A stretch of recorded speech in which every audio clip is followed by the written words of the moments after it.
chaguchut lum ko kamal we ko kamal tel longa chagucho del garamam mam tel kwanga tel piu del to chadak pa kon ramamane biya kamal ka Noor online tv ke jan gwas me bana roj bana jeling shukum kokni yesni shaja kapchong ke chaja lok gwas mi cherek tokten mi jiram jidit ke jan channel me be gorojin be subscribe ke be nyane de kokien ko beler kon gor kon ke de shop gwanten golden kokien tinde link tong nas de kule shopten gore be subscribe ke be nyane de kokien en leer balinga jan gwas me chukuma kokni yeni shikana logo ba yin ba ko ko adoba dien malokan mode yende ko ga chana jalin kel en man balinga jan gwas me shirka men kona kwen rajan chala te ka nas la ko ka yenne tinti jiak ngai kone te ka yen ti jiak te la ko ka ko dong de ko ko kien de lo lat ka ke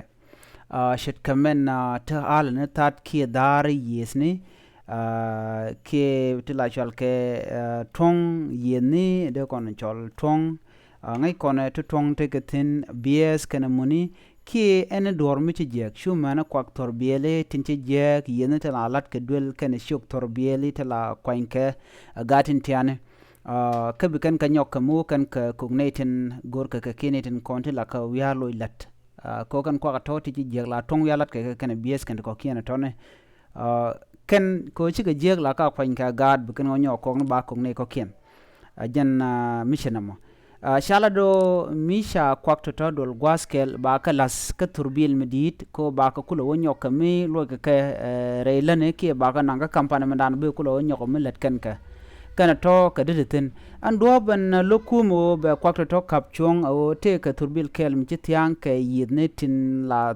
tin content jek lo ka bo kwak mo ka bo ka mo ka jan gwasa mo ci yeni ci kan turbil ci kana tiam ci kwakta to shi ka o yak gwas mi mota gan to tin ka kan gar konen la kwenba wa shi ci turbila ma ci yak wi dol matot mitikarun dang wal de karodian en ga dol mo shi yede ci chulong shi natin je ka mesdien ka kwakta to shi kan raja mo lok ka kuma ko kuma jenni ba ka kapchong shi an wak shi ga bokok shi kan la do jen gwas dan jengne kondatin charge de go de ka kapchong no ci beneriak ka kujemo chede gwa de kapchong en wujen tuogre ko motin e torit ka sa Sudan ki Equatorial region jen gwa dan tuogre ko motin ka garden konti la ngwan kan ka kwan ken torbel ko la ngwa kula tin la ngwa kula lat katen be ngwa kula kap ka ke la ka kuin katen yo mu cha tiang ba kul nang ti terbil mu cha tiam ko tung wan ko no kula nang en mo jere ga dan chore lat ke jen do dan en pen ko de kwakto to de ke le de wo kami ba kalal queen ko ba ka kok ka wukan kamen na kanana na mo jere ga dana chala do chitwok ashe gor dong de le wo ni amno no na me jen le dana linga jen gwas me kwa je gor be anyo ane ko ken yende ko gati ke yini tiche jek dungno la rek la we je ka koren be atakamal and bye bye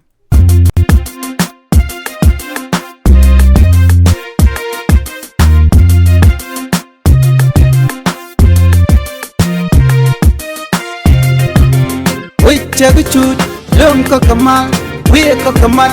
tel longa chagucho del garamam mam tel kwanga tel piu del to chadak pa kon ramamane